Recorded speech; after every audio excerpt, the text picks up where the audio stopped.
हे everyone, welcome back to my channel.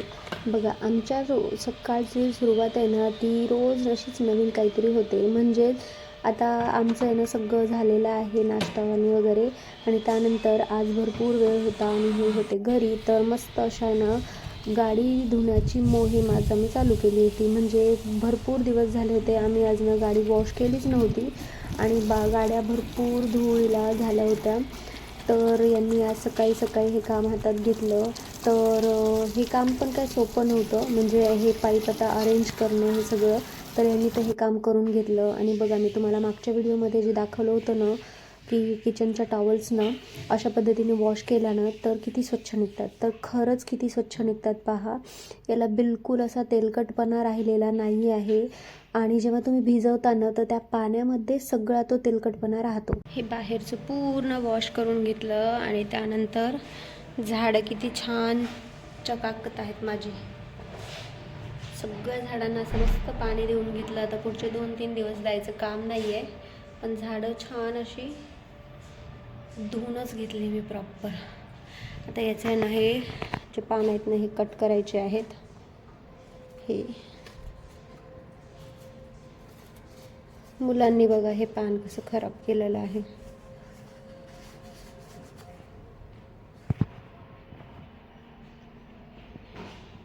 आणि बाहेर गाडी धुण्याचं काम चालू आहे. आणि सकाळी सकाळी आज मस्त असा चिकनचा बेत होता. चिकन, चपाती आणि छान असा राईस, असा आजचा मेन्यू होता. आणि त्यानंतर आम्ही गेलो होतो हॉस्पिटलला गेलो. आणि तिथं आहे ना हॉस्पिटलमधून डॉक्टरांकडून भरपूर असं लेक्चर ऐकून येऊन बाहेर येऊन असं मसाला दूध ह्यांनी घेतलं. आता स्वीट नको म्हटलं तरी हे असं चालूच असतं आमचं.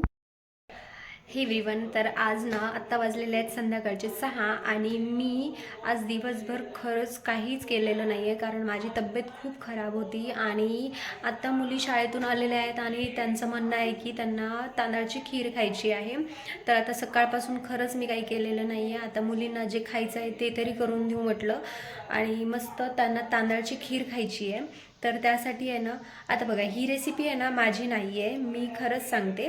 कारण मी ही रेसिपी यूट्यूबवर पाहिली होती आणि तीच पाहून मी बनवणार आहे. तुम्हाला पण सांगते की यूट्यूबवर ज्या रेसिपी दाखवतात ना त्या खरंच खूप डिलिशियस असतात का नाही. तर आज ट्राय करूयात. आणि इथं आहे ना यूट्यूबवर सांगितल्याप्रमाणे मी 1 वाटी तांदूळ आणि थोडेसे काजू असं ना भिजवत घातलेलं आहे. तर आता आपल्याला याच्या पुढची प्रोसेस आहे ती म्हणजे आपल्याला अर्धी वाटी तांदूळ आहे ना कुकरमध्ये 90% शिजवून घ्यायचे आहे.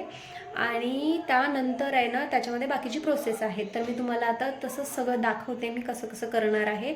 जर रेसिपी आवडली ना तर नक्की मी सांगेल की, आणि जे आहे ना ते जेन्युइन रिव्ह्यू देऊ आपण की खरंच यूट्यूबवरच्या रेसिपी टेस्टी असतात का नाही. ठीक आहे, तर आता बनवायला घेऊया आपण. चलो. आता इथं आहे ना तांदूळ आपण कुकरमध्ये शिजवत ठेवलेले आहे. अर्धी वाटीच तांदूळ घेतलेले आहे कारण मला माहिती नाही ती कशी होणार आहे काय नाही. तर मी आधी कधी बनवलेली नाही आहे. आणि इथं आपण दूध पण काढून घेतलेलं आहे. तर दोन शिट्ट्या आपण काढून घेऊया कुकरच्या. म्हणजे आपल्याला फक्त 90% भात शिजवून घ्यायचा आहे. आणि आता मी कधी बनवलेली नाही आहे खरंच, तर ट्राय करूया. ठीक आहे. आता याच्या पुढची प्रोसेस खूप सोपी आहे. आणि ही जी रेसिपी आहे ना ती फक्त कुकरमध्येच बनणार आहे. त्यासाठी मी पण म्हटलं झटपट होईल आणि मुलांना तेवढंच त्यांची मीन्स खायची क्रेविंग पण कमी होऊन जाईल. आणि मी त्यांनी ना साखर यूज केलेली आहे. मी थोडंसं साखर आणि थोडंसं गुळ असं यूज करणार आहे. कारण जास्त प्रमाणात साखरसुद्धा अनहेल्दी आहे आणि मला पण खायची आहे. तर मला तरी साखर चालत नाही, म्हणून म्हटलं आपण थोडीशी गुळात ट्राय करूया. ठीक आहे. आता हे झालं. आता आपण थोडंसं आहे ना हे खीरने तर काही पोट भरणार नाही आहे. तर आता आपल्याला ना चपातीचं पीठ चुरून घ्यायचं आहे. तर ते मळून घेते आणि मग पुढं खीरची प्रोसेस स्टार्ट करते. ओके. आता आज हजबंड घरी जेवायला नाही आहे, तर फक्त मुलींसाठी जेवायला बनवायचं आहे. तर थोडंसंच गव्हाचं पीठ घेऊन त्याला पीठ मळून घेणार आहे. आणि मुलांना ऑमलेट आणि चपाती आज त्यांचं एवढंच जेवण असणार आहे. आणि प्लस तांदळाची खीर. आता घरामध्ये आहे ना सगळे जेवणार असते.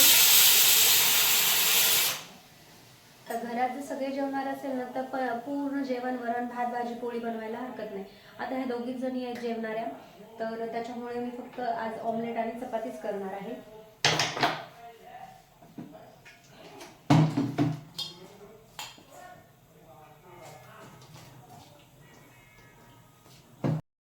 आता आपला 90% ना राईस शिजवून झालेला आहे आणि त्यानंतर ना त्यातच ना कुकरमध्येच असं दूध ॲड करून घ्यायचं आणि मग आपण जे तांदूळ आणि काजू भिजवत ठेवले होते ना ते असे मिक्सरमधून काढून घ्यायचे. असं बारीक एक पाण्यासोबतच बारीक पेस्ट करून घ्यायचा आणि मग त्यानंतर थोडीशी वेलची पूड आणि थोडेसे काजू, अजून तुमच्याकडे कुठले ड्रायफ्रुट्स असेल ना तर तुम्ही ते सुद्धा ॲड करू शकता. आता सध्या तरी माझ्याकडे एवढेच आहे. आणि सगळ्यात लास्टला याच्यामध्ये आपल्याला टाकायचं आहे तूप. तर छान अशी आहे ना खीर बनवून झाली की मी तुमच्याबरोबर शेअर करते. आता तरी आहे ना इथं छान याला गॅसवर ठेवलेलं आहे. आता त्याला एक छान उकळी आली की त्यामध्ये आहे ना हे जे आपण काजू आणि बदामचं पेस्ट बनवलेलं आहे ना, काजू आणि तांदळाचं पेस्ट, तर ते आपल्याला ॲड करून घ्यायचं आहे त्याच्यामध्ये. आणि नंतर वेलची पूड आणि थोडेसे ड्रायफ्रुट्स, बस एवढंच टाकायचं आणि त्याच्यामध्ये साखर टाकून घ्यायची. तर मी थोडीशी साखर आणि थोडंसं गुळ असं यूज करणार आहे. ओके, ठीक आहे.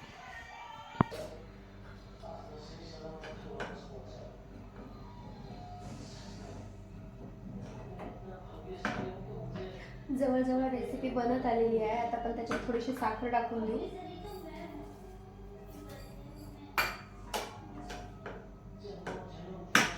आणि थोडेसे ड्रायफ्रुट्स आत्ता टाकू आणि नंतर थोडेसे ड्रायफ्रुट्स टाकून देऊ.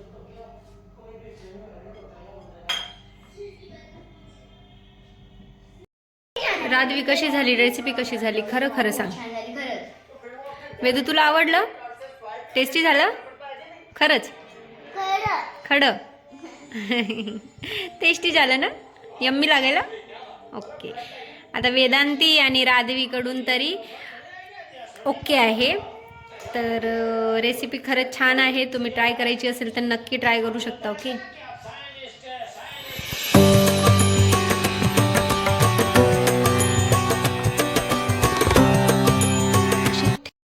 मुलींना खरंच खूप आवडलेली आहे. नाहीतर ना त्या सरळ तोंडावरच एक्सप्रेशन देऊन टाकतात की आवडली नाही. तर खरंच खूप छान वाटलं मला.